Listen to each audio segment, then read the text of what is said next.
welcome to LOA Today. I'm Walt. With me today, the man who is thoughts become things, neo-positivity. This is your daily dose of happy. We are so happy you decided to join us today. Indeed we are, and in fact, we're also a little bit on the sad side because Debbie G was going to join us today, but she's got a really hot project that she's working on, last second kind of a deal, and she hoped she was going to get it done, and then she just texted me a couple minutes ago. She's got some changes, so looks like we're going to miss her today, which will be a little bit sad, but that's all right, Neil. We haven't had a chat in a while, you and I, so this is going to work out good, I think.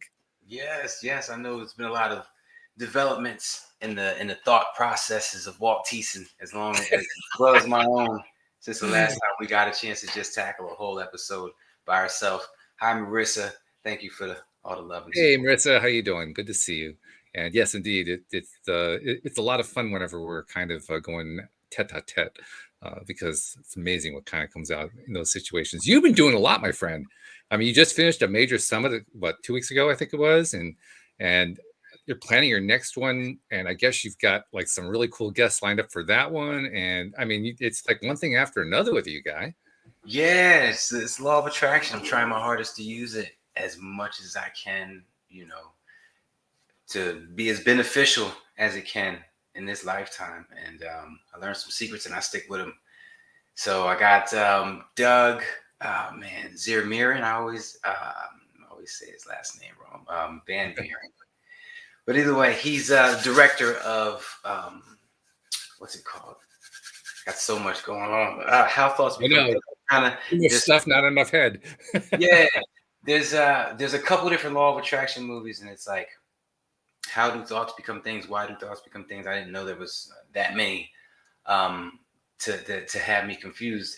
But he's the director of How Thoughts Become Things, and we had a conversation, and basically a bunch of the speakers from The Secret, the top ones that are still like speaking and doing stuff like that, they should be the lineup. That movie's cast plus the director should be the lineup for January Summit. Absolutely amazing. I'm actually gonna talk with Doug on Monday, and I want to get him in here on this show, but I won't be here next Friday. I'll be off somewhere handling some business, but I'll be there the Friday after that. So hopefully we'll have Doug on then. I got please send me that link again, the Calendly link. Oh, okay, yes. I think it was in the StreamYard chat, and that ended when we ended. And it goes away, right? Yeah, I forgot about that. Yeah, no, I'll send you an email. That way you'll get it that way for sure. But, and that'll be awesome. Walt is having his summit in January, like 2 weeks. We don't have dates yet. I had originally hoped it was going to be the first week.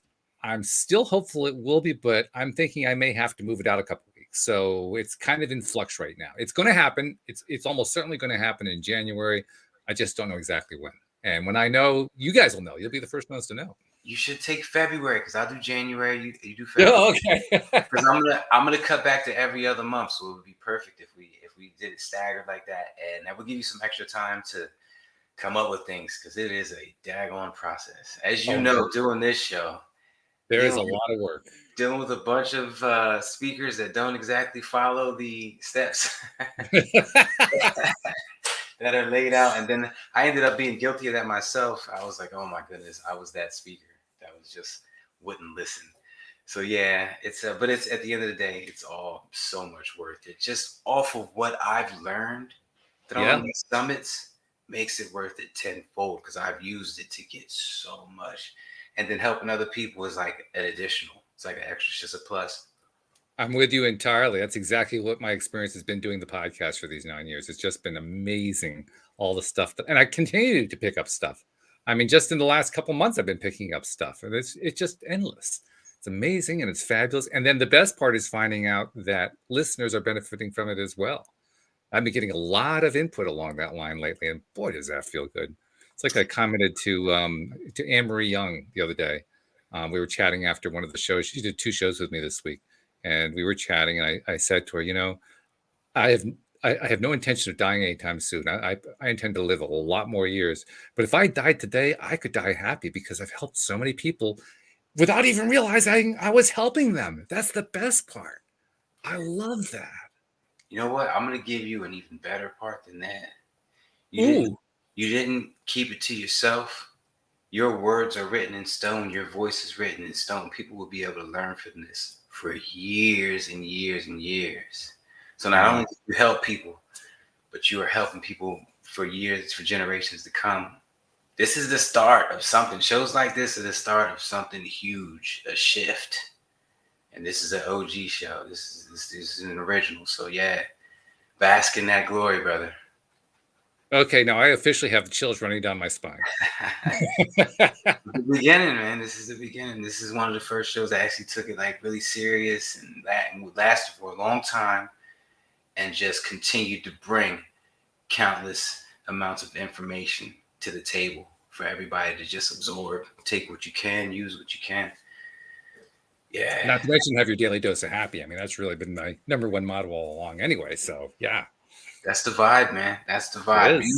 You are probably technically, according to the law of attraction, you would have to be the most positive person I know, because this show, seriously, because doing a show like this, especially for a whole hour, it puts you in a vibe for the rest of the day. Doesn't it? And it does. And, you might still be riding that high tomorrow. I don't know, whatever. Oh, it carries over. I know it does. Yeah. So to be doing it every day, or 5 days a week, at least that would, I know you enjoy your weekends because you're always at a beach somewhere. So you're probably the happiest person I know, man. And I appreciate that, man. Oh, wow. That's fabulous. Now all of a sudden the chills are running down the sides and everywhere else. Okay. So I got to bring myself a little bit down to earth so I can have a conversation. But Marissa put an interesting point into the chat. I figure this becomes a good starting point for a conversation. She says it's difficult, I think, to focus on good things when bad things are happening all around the world. Really good question, or not so much a question, but really good topic to bring up, because I see that being mentioned a lot, particularly in the social media circles. People complaining, well, I've got all these things happening in my life and everybody I know is having a bad time and there's all these terrible things happening in the world. How on earth am I supposed to get positive and all that stuff?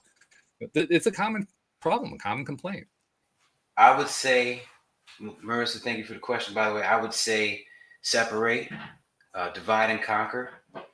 The problems going on around the world, you're not going to be able to fix it till you can fix the problems going around you first. So learn the formula for that and use that to apply it for the rest of the world. And, for trying to solve the drama and bad things that are going on around you, you already know. We talk about this all day.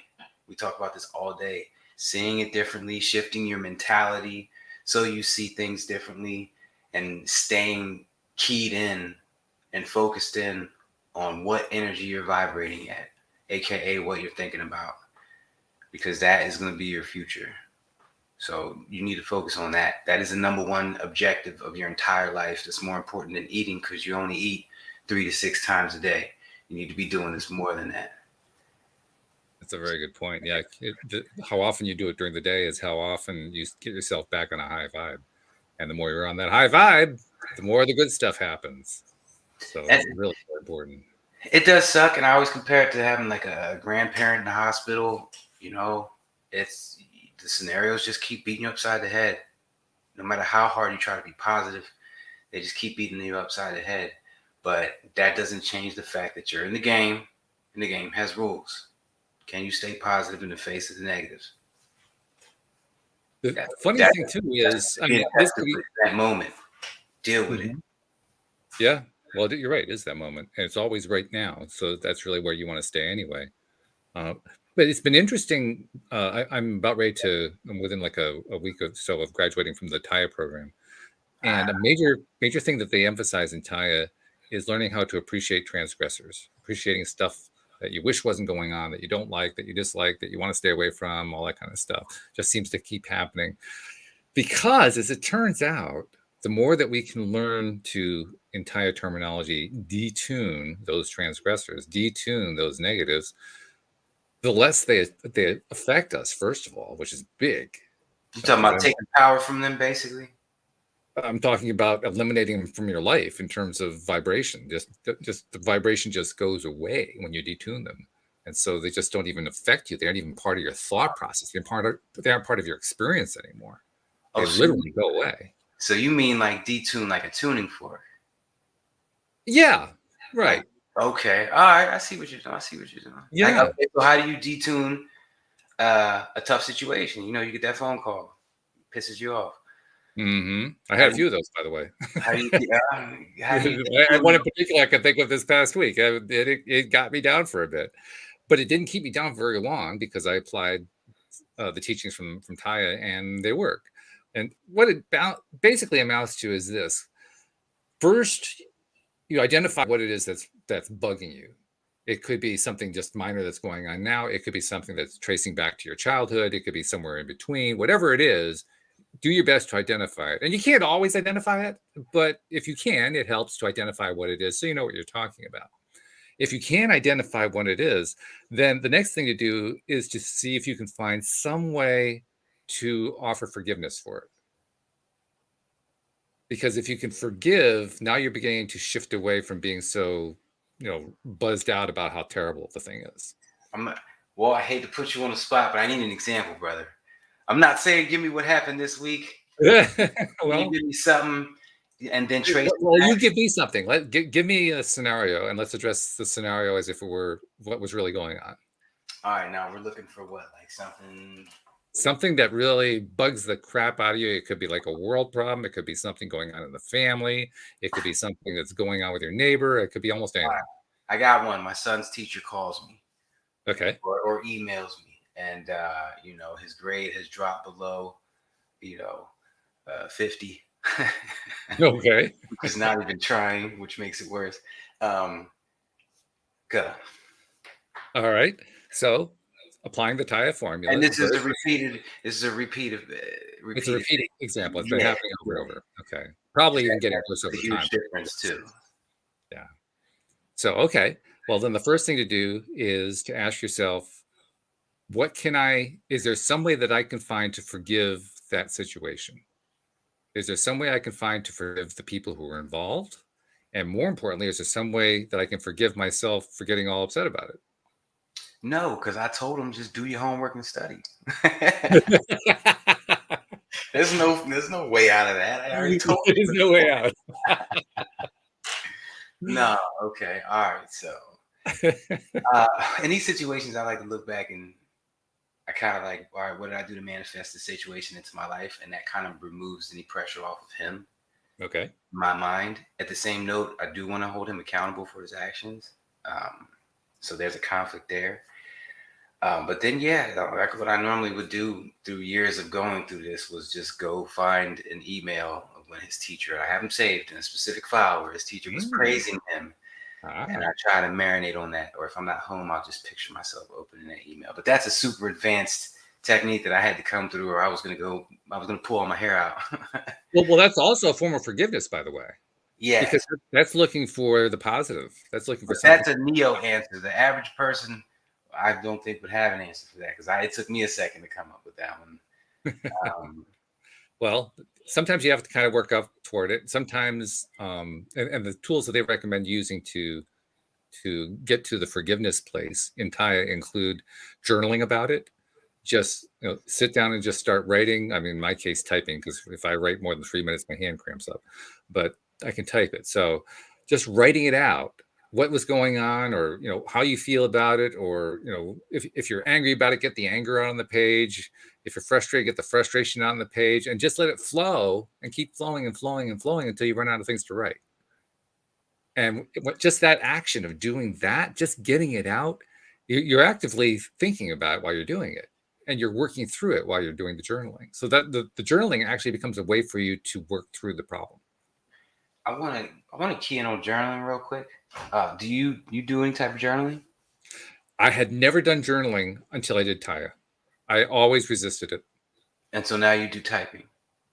Now I will type a journal. Yeah, I don't do it regularly. It's not part of my regular daily practice, but I do it a whole lot more than I used to. That's for sure. I want to encourage everybody listening to do some kind of audio journal because then you got no excuse. You could do it Ah, fast. You got no excuse. Some kind of audio journal at least once a week, once a day. And store them on Google Drive. They give you 100 gigabytes for free, so oh yeah. you can at least get a year or two out of doing these little audios. Leave yourself messages. Then every now and then you go back and listen to them.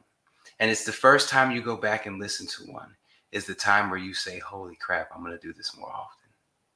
And you Mm. might Yeah, not go it's back in and you might not go back in and listen as often as you want to, but you're gonna make the recordings more often. You're gonna find them therapeutic. You're gonna yes. find yourself changing. You're gonna know more about yourself. You're gonna feel better about certain situations, and you're gonna wake up on the right side of the bed more often when you include something that has to do with journaling, documenting and feeling and going over what you went through, and dipping into what you expect to happen next. There's something about that. There's something about It's it. very, very powerful, no doubt about it. And I love that too. I love the idea of the audio journaling too. Something else too that I would throw in as like a little reminder, and that is I never check, well, not never, 99% of the time, I never reread any of the journals. You don't have to go reread it. That's not the point. You You don't have to go listen to it again know, after. yeah, you know you got it. That gives It's you a already different. there. It's they say a couple million makes you stand different. Couple Yeah. million dollars will make you just stand just a little bit different. And I Mhm. believe that. And I believe that having these kind of recordings makes you stand different too. Maybe in a Yes. different way than $1 million, but it makes you stand different, knowing that you have a legacy left behind that your kids could go see one day and actually learn. Because you know you want your kids to learn from you and grow up to not make the mistakes that you made, but they go off and do their own BS anyway. And if they ever wanted to get deep into your mind and see where you were at or exactly how you got that promotion or that car or that house, it's there for them. That makes you stand different. It makes you approach life different. It makes you want to document more and do shows like this.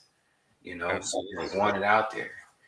And I think everybody, when I first decided to have my first website, nehemiahdavila.com, because that's my whole name, I said to myself, should I do this? This is really putting yourself out there. This is people Mm, know everything about you now. And remember, I was an undercover cop. Everything was so private about my whole life. right. Um, but I said to myself, everyone should have a website that's just their name. Have one for your business, one for your whatever, branding, whatever. But you got to have one that's just you. That's just you. And everything after that is second. And I think everybody should have it. I think everyone should put themselves out there in that sense. Let people know who you are. You never know who wants to know, who can learn from you, who you can help talk off a ledge when you're not even talking. You know, that's just my And if you're take. not technical, you don't actually have to do a website, although it's a great way to do it. But you can do the same thing with social media. I mean, it's really wherever you can put out there what it is that you're trying to put out there about who you are. Because that's really what you're driving at here. You're talking about putting out who you are. The Now only there's reason why I'm not a fan of doing it on social media because when I started, I did it on MySpace, and MySpace went bye bye. oh yeah, that's true. Showed Yeah. everything I was doing. That's why I was like, you know what? If I stick with a website, then it's on me. It'll be here The only forever. reason I, the only The reason I only said I'm that about thinking a website is that some people just feel technically challenged. They know Facebook they can do easily. So that's why I suggest that for somebody who's kind of in those shoes, because I know what that's like. Not so Facebook. much for myself, but from helping people who are like that. I will say this though, because I'm not a enabler, and I will not enable mankind. There are easy enough platforms out there to get you a website. I Well, said yeah, the one same. of them. I said the same thing for years, and I started with GoDaddy. I was terrified, and their customer service is amazing. Their templates are easy to use. Mm-hmm. Get with them if you ever want to dig deeper. Then you upgrade to something else, some kind of WordPress or one of them other things. But everybody, listen to me. I don't care who you are or what neighborhood you're from. You could figure out this website thing if you really wanted to, and I suggest you do it. Put I another like foot in another pond. Yeah, you got a job. Dip another foot in another pond. Become an Amazon affiliate. I did that, dude. I like yeah, that. I've got one of those too. Yeah, I like that. Amazon affiliate links are the bomb. So That actually generates a little income, which is nice. But the getting back to the question about how do you handle something that needs to be detuned in your life? I mentioned the first thing, journaling, but there are other steps you can take as well that you kind of do in conjunction with the journaling. The second one is actually one of the coolest ones. It's a sort of a mental game, a mental mind trip, if you will. Uh, and the way they have you do it is that they have a special meditation that you can listen to kind of help get guided there. You can just do it yourself without their meditation. Basically, what you're doing is you're going into a meditative state, And then you're kind of taking yourself, they describe it as taking yourself outside of your body. I never really experienced it that way, so I don't worry about that part. But the idea is you take your mental focus far away from Earth, as far away as you can get. So that Earth looks like this little tiny speck in the midst of the endless reaches of space. And then you ask yourself, how does source energy see this? And when you start thinking about it from the source energy perspective, all of a sudden, all these things that we consider these major problems seem pretty small. They're just like teeny tiny. And that experience of just making it teeny tiny makes it a whole lot easier to find forgiveness for it. And ultimately, even if this isn't the ultimate end, forgiveness is an intermediate step. The ultimate end aiming for, this is mind-blowing to people, is trying to find appreciation for the transgressor. Now that's, talk about advanced. That's really advanced. But that's ultimately where you're hoping to go for. Because once you get there, let me tell you, that sucker's detuned. That sucker's not going to come back and bug you again. It's gone. That, you know what? And my fix for that, and what got me through that quickly, was the oneness with everything. Like everything that exists is just one vibrating energy wave, just vibrating at different points. Like I'm vibrating at a different point in Tampa than you are, and our vibrations are colliding right now. Our universes are. So that problem that exists is also basically like my right arm. How mad can I be at it? You know, it makes me think of like a paper cut. You never really appreciate your finger until you get a paper cut and you can't use that finger for a whole week. You don't hate your finger. You don't hate that whole side of your body because it's basically immobilized. But you kind of just like accept it for what it is. And I come to terms with everything that happens in that manner, in that respect. And I immediately lose any type of hatred for it. It's a part of me. It's a learning lesson. I manifested this into my life to get me to where I want to be. This is necessary. And it was things like that that helped me get through some of the, harder times in life, like deaths in the family and things like that. So if you want a quick cheat sheet to that, after you've adapted this oneness with everything, because that's real critical, after you've adapted that, just tack this on like a suit of armor, and it clicks in quick. It should be autopilot. And it should be a foundational part of your thought that you don't even have to think about no more. And that's what you want to do. Yeah, that's cool. Make your foundations better. Because what we're really talking about here is changing our perspective. When we're dealing with any kind of transgressor, anything that we don't like very much, we have a perspective about that. And when we find a way to change that perspective, we think about it differently. We really can't help it at that point. We just think about it differently. We feel differently about it. It just looks different. It acts different. It smells different. It tastes different. It's just different. That's my cheat code to getting most of these 60 to 70,000 thoughts we have in the right place. I knew getting them one at a time would suck and it would be daunting. But I knew if I changed my perspective on things, when news came, it would hit me different. You know what I mean? It's kind of like your backpedaling. You're going back to the source. Fix the base thing, then all the problems that fall underneath it will the chips will fall where they fall. But I say that every thought has a foundation like a house. And if your foundation is built on crap, it is what it is. So you're changing these thought foundations so that everything that happened gets viewed a little bit differently. Perspective is projection. We were just talking about this. What's the saying? Perception is projection. I think that's what the saying is. How you perceive things is what you're projecting out into the world, and the world is going to match your frequency. Yeah, that's true. We know that's true. On Wednesday's podcast, Cindy Chavez, who's very much into magic, as she understands magic, had something really interesting to say about magic. There was somebody in the live stream who had asked a question about, how do you cast a spell on somebody? And she basically replied by saying, I don't actually try to cast spells on anybody else. I try to cast spells on myself. And then the thing that was really that she said, every word that we say is a spell.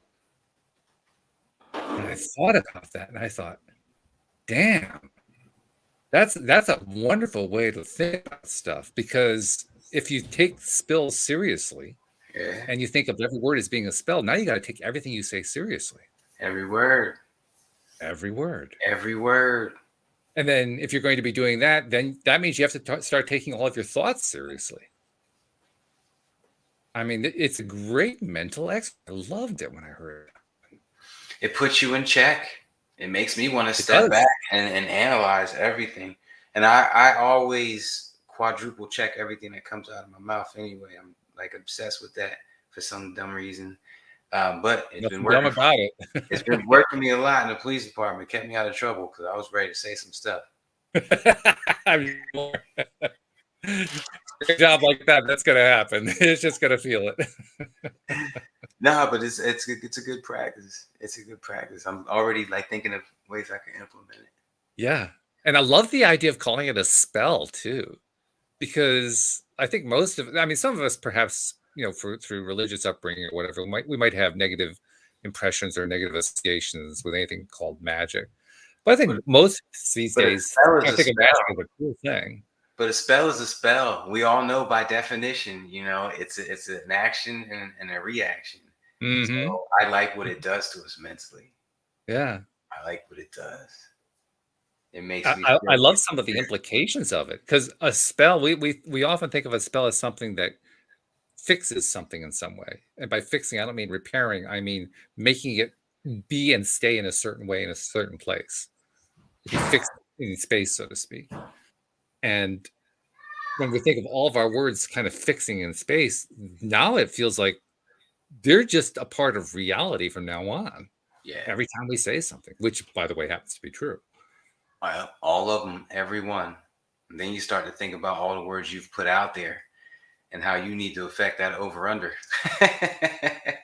Makes me want to go back over those 1,500 episodes I did and say, okay, did I want to say all of that? Really? Oh man, Fortunately, I'm pretty confident the answer is yes, but still, stepping stones, learning lessons.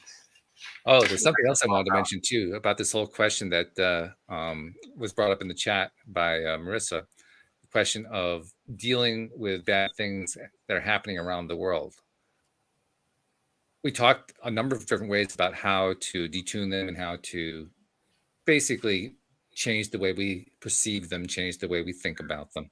But there's also another piece to it that is really cool, which is when we pay attention to these things and find a way to appreciate them, it gets to the point where nothing feels like it's going wrong anymore. Which is true, by the way. Even the stuff that we often think of as stuff going wrong, it really isn't stuff going wrong. It's just part of a journey that leads to another result. It's going what they view to be wrong. And by all means, morally it could be wrong, but it's still their perspective. Well, you know what morality is? Morality is another kind of spell.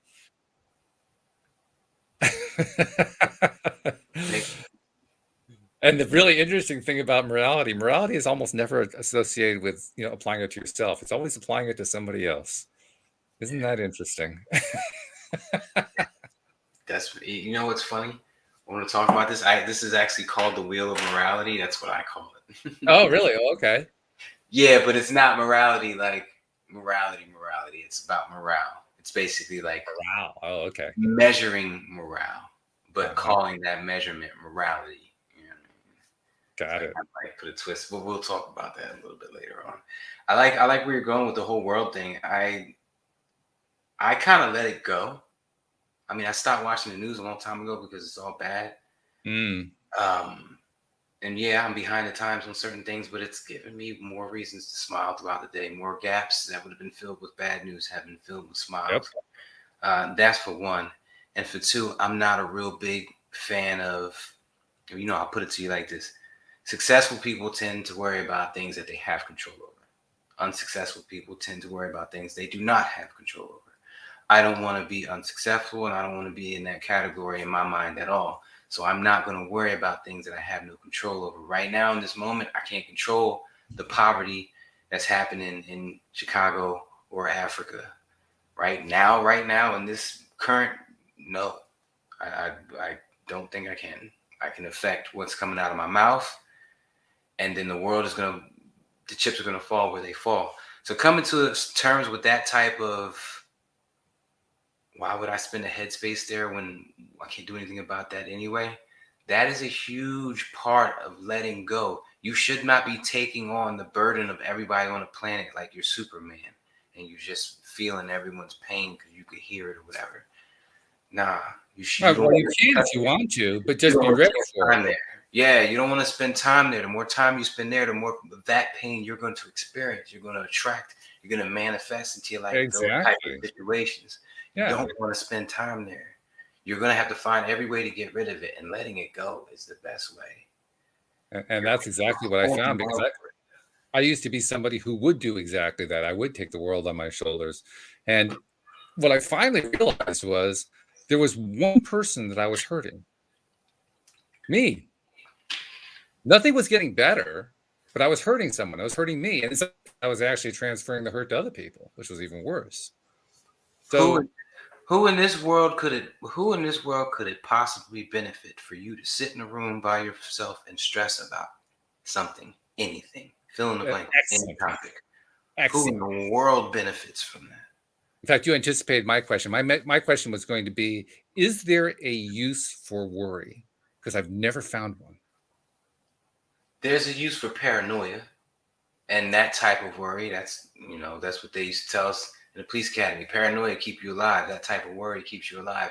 So yeah, there is a use for it, watching your back as a police officer. You know what I mean? And I'm sure in like military aspects. But is that paranoia or is that awareness? I would call it worry, because if I was just aware, I would slack whenever there were distractions. Really? The fact that it was, like video games or a cute girl, I would slack in those areas if it was just steps that I would go through to stay safe. The fact that it was a worry made sure that this was a priority. What was happening behind my back was a priority because it could be bad. So by giving it extra steam, so to speak, you kept it in the forefront of your mind, basically. Worry kept it in the forefront, yeah. I got it. All right. Well, hey, that's good. I'm glad to know that there's a use for it, because we have this word that I couldn't find any use for years. So I'm glad to find there is actually something valuable. That's one more way to appreciate. So I like that. Now let's switch it up and let's put it for like let's say somebody's got a really outstanding electric bill and they don't have the money to pay it. Mm-hmm. Is worry beneficial there, as in a kick in the butt to do what they have to get the money? Or is that not worry? That's, I don't know, what was the other word you said you used? I'm not sure which word you're thinking of. Sorry. Something like worry, but I don't know, concern. Yeah, I'd say concern was a worry. But I mean, okay, so is it necessary in that sense, in a situation like that? Is worry what's going to be what gets you the money to pay that bill?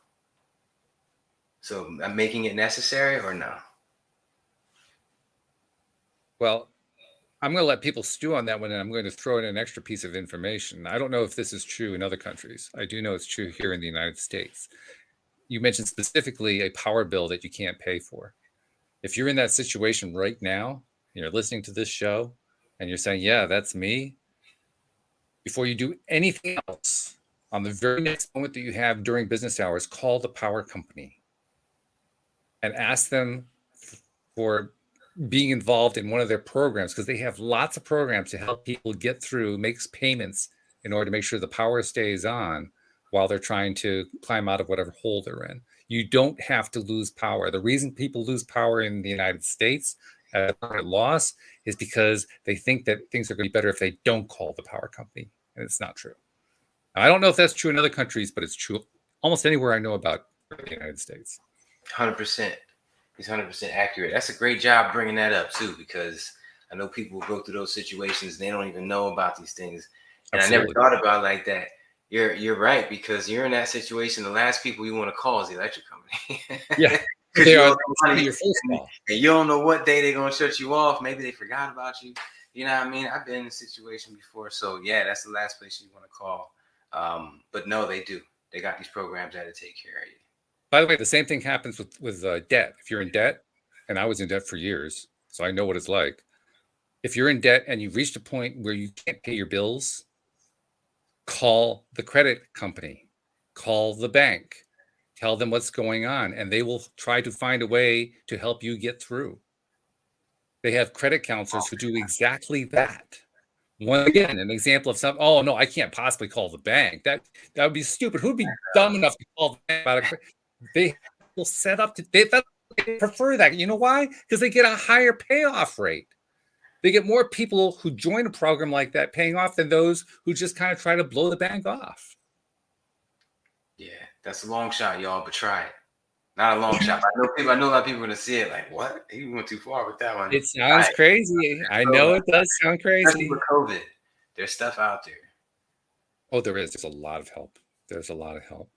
Now, you do have to have the willingness to do what it takes over time to settle the bill, to resolve the situation. But as long as you have that willingness, and presuming you have it, now this, I wouldn't call the credit card company right away if you're unemployed and you don't have any employment going on.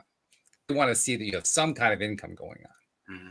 But as long as you got some kind of income going on, something regular, they will help you figure out a way to get there. Because they don't want you to default. They lose money when you default. But if it's electric, call them. It's cold, Absolutely.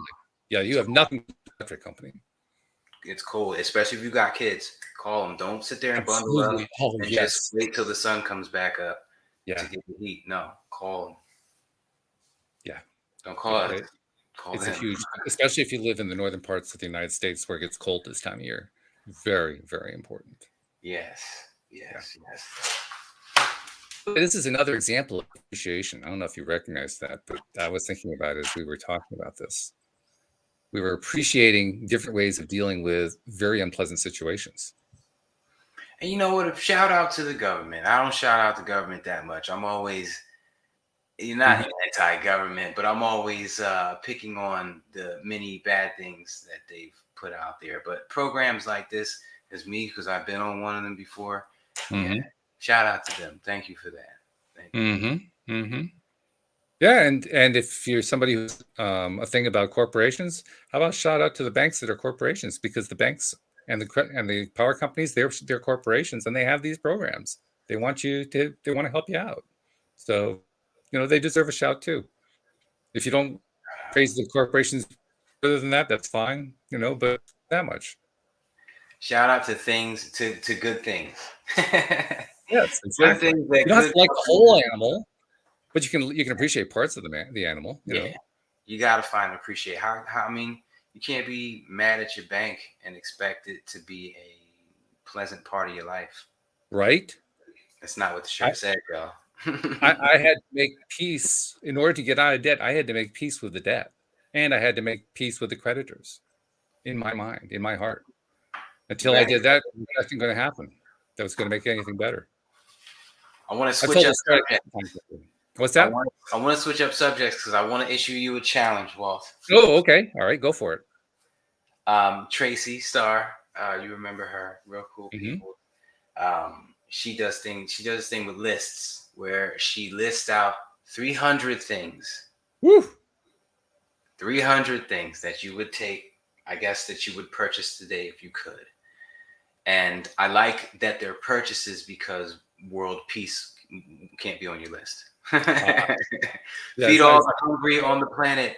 Not like that. We're gonna talk. We're gonna use this strictly for things that you would purchase in your future from now on to the rest of your life. The number 1 300 things in a list. I made it. I didn't think I thought I was gonna make it this far. I made it to 111. That's pretty good. Because I've already played a variation on this game. I know what this game is like. It's crazy because I'm tapped out. I'm like, what do I got out of here? Like, that's pretty much it. And then so it's like, I don't know. I kind of stopped wanting all of that stuff. Like, I don't want it half as much anymore.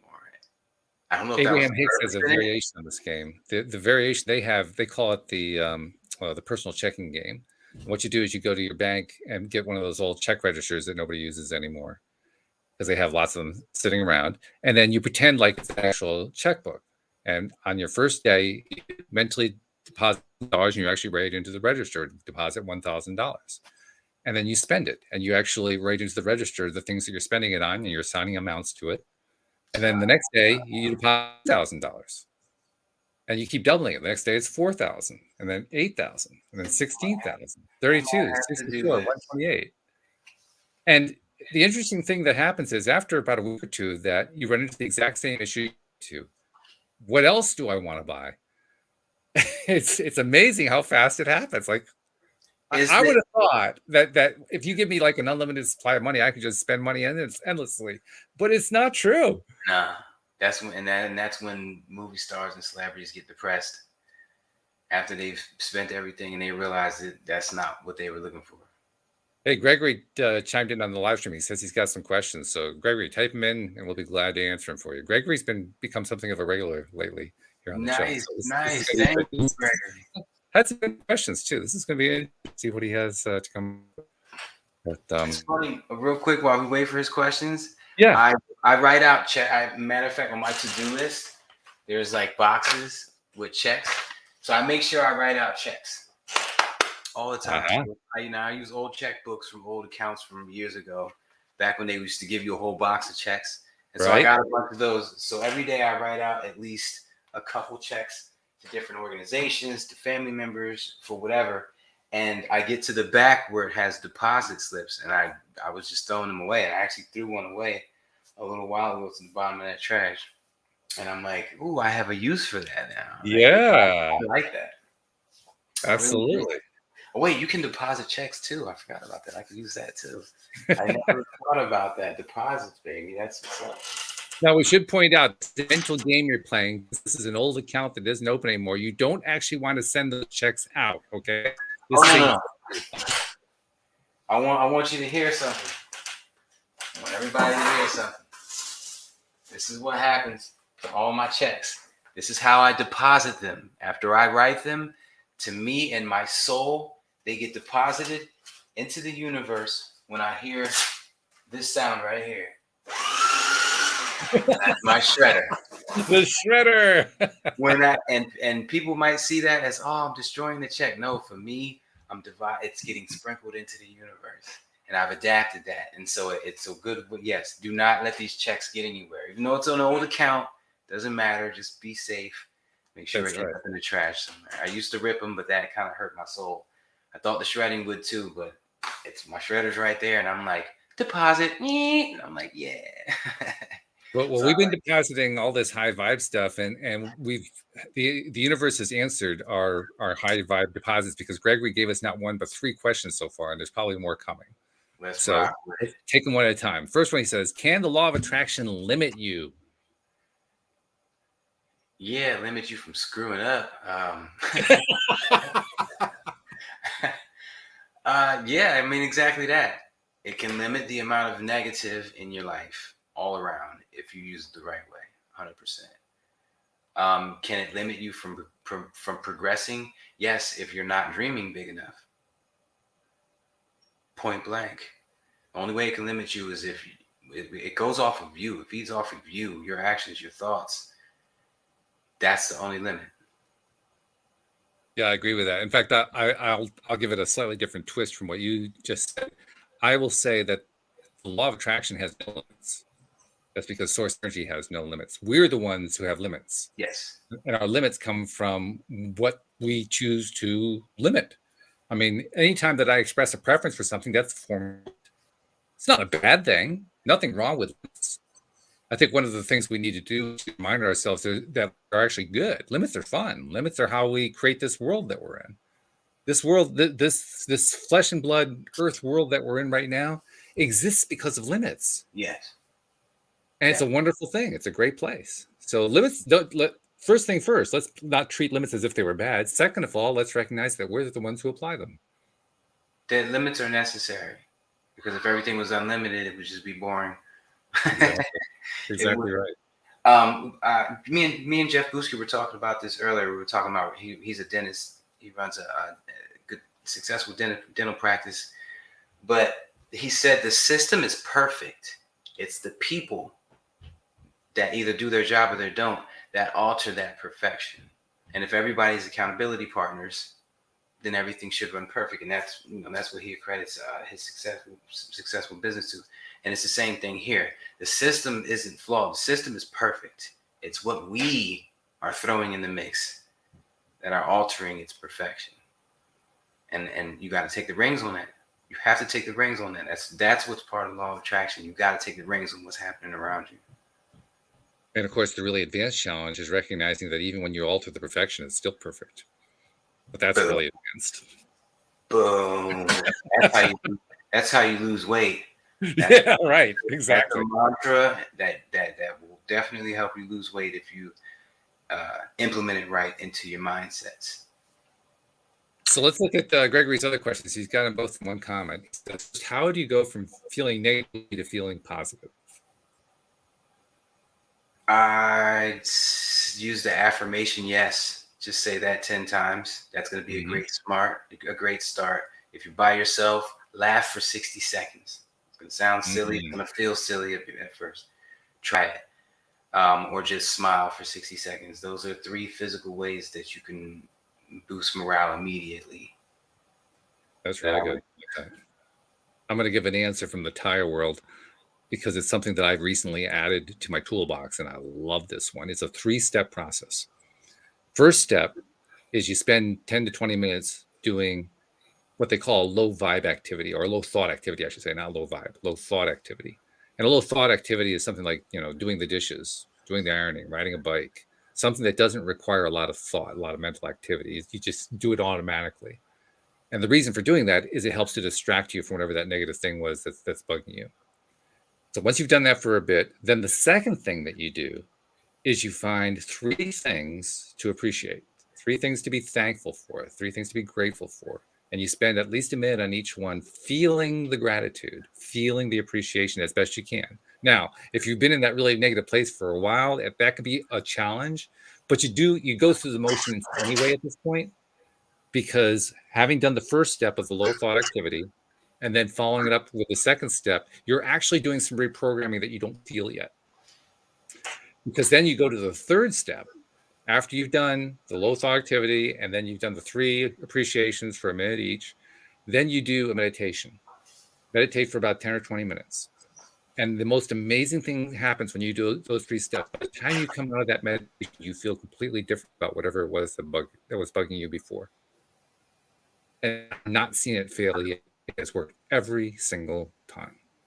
Nice. Do you have you got a shortened version for, like, if you're at work and someone just pissed you off and you ran to the bathroom real quick? Yeah, there's an acronym for it. What is it?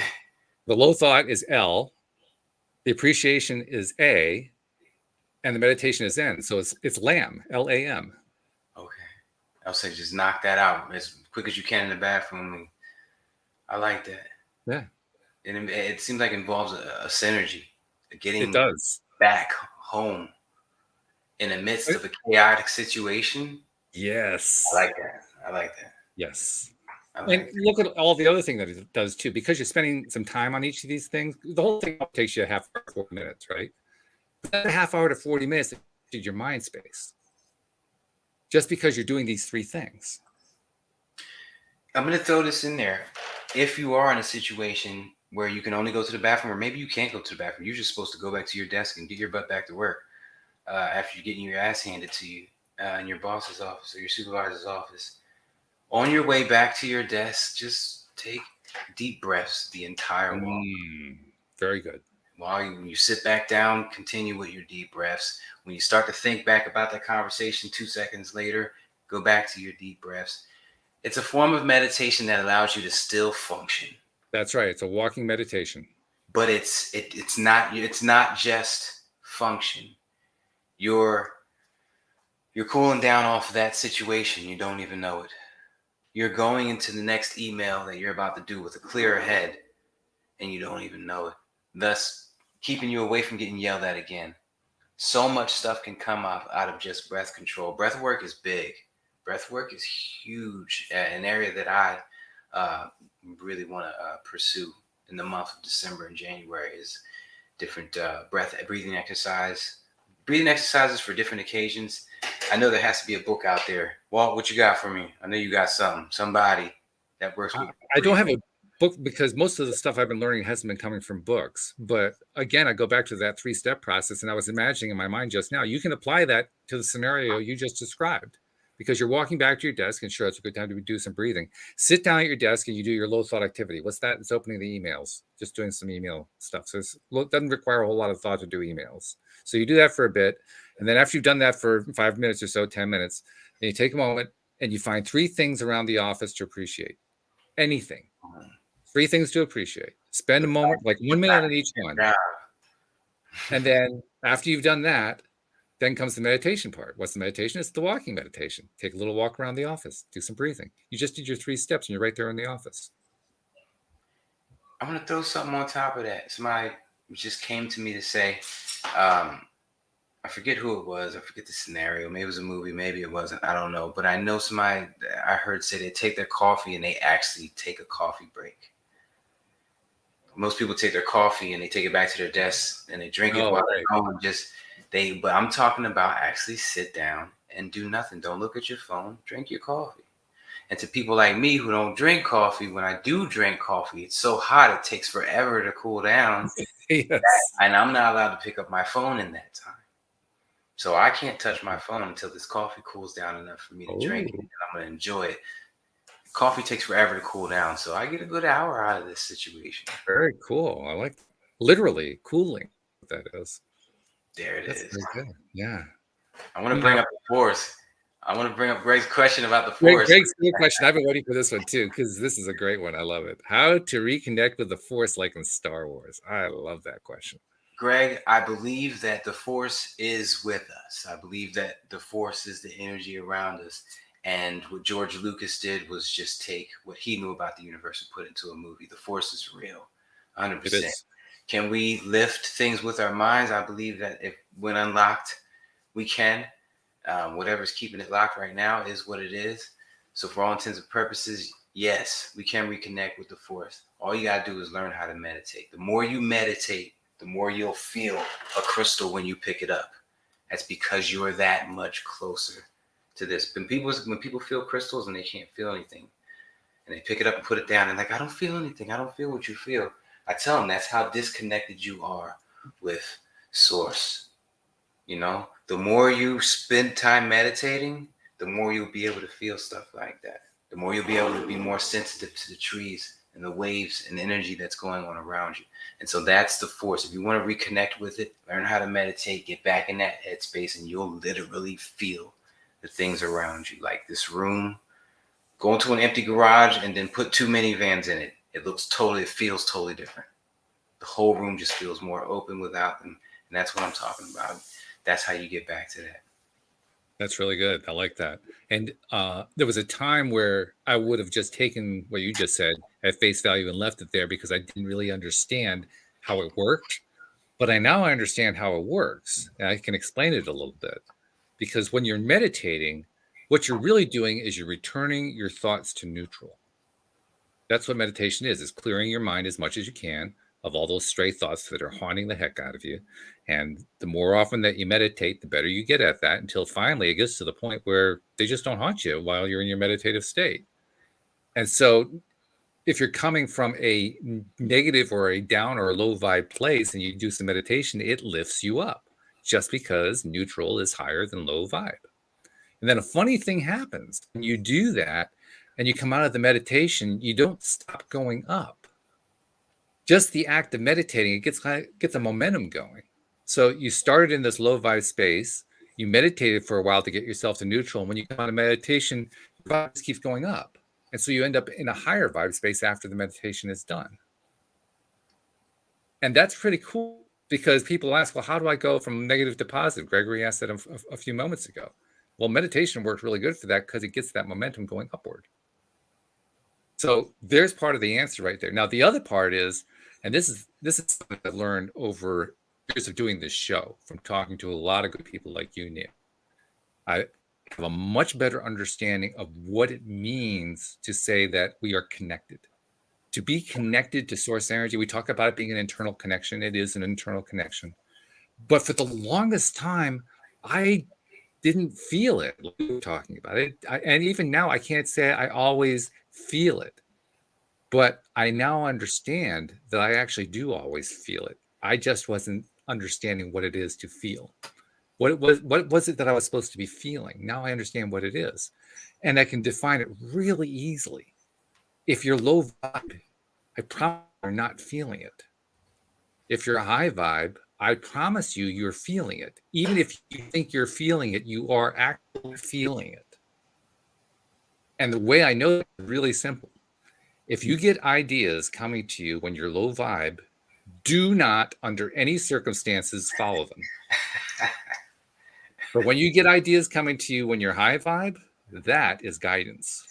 Yeah. Always trust the high vibe thoughts. Guidance. I love that word. So that's how I know I'm always connected when I'm high vibe. When I'm high vibe, any thought that comes to me is a guidance. It doesn't matter if it feels like it's just inside my head. Like I don't feel the thought coming in. Who cares? I don't need to feel it anymore. All I need to know is, how am I feeling in general? Am I feeling vibe? Good. Trust my thoughts. I want to task everybody with something. Do exactly what Walt said. And then I want you to play a game with it. Let's say you're walking around the house and you have a choice to go left or right to do two different tasks. You got to get them both done. Doesn't matter which one you do first. Just ask yourself, which one should I do first? Trust your gut and turn. Turn and go do it. And it's doing stuff like that throughout the day. You'll start to see the benefits of it. Oh, that's why I did that first, because I was going to get that phone call and had to go here, and I could do that other thing later, whereas I didn't know I couldn't do that later. And so it all just kind of works out. And you start to play these little intuitive games, I guess I'll call them.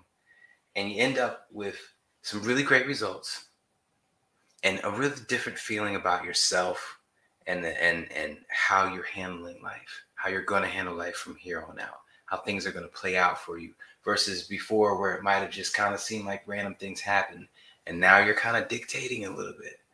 And it gets real weird, but damn it works. It really works. It gets downright weird sometimes. You're like, whoa. But those are the good times.